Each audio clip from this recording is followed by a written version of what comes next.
वर्धा नगर परिषद ने गृह विभाग द्वारा रामनगर पुलिस स्टेशन के लिए प्रस्तावित स्थल को सर्वसम्मति से अस्वीकार कर दिया।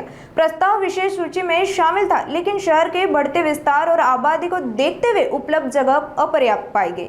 नगराध्यक्ष सुधीर पांगुल ने कहा कि भविष्य में उद्यान, पुस्तकालय और शैक्षणिक संस्थानों के लिए यह जगह अधिक उपयोगी होगी। इस फैसले से नगर विकास की प्राथमिकताओं को ध्यान में रखते हुए निर्णय लिया गया।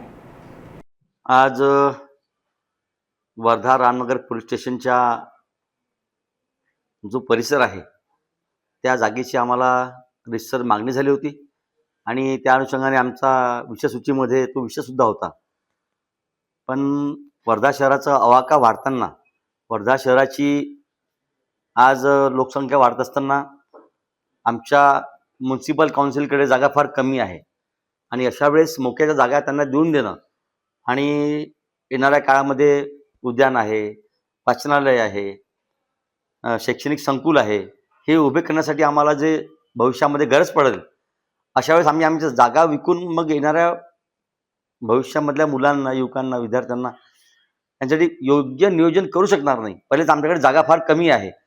अशा वेळेस आम्ही त्या सभागृहाचा विषय मांडला, सभागृहाने तो विषय नामंजूर केला। कारण त्या मोबदल्यामध्ये जर आम्हाला कुठे नदीची जागा तेवढेच याच्यामधली मिळत असेल तर तिथे आम्हाला ती जागा देण्यास हरकत नाही आहे। पण सध्या तरी आम्ही तो नामंजूर केला आहे तो विषय। भविष्यामध्ये त्याचा विचार करण्यात येईल।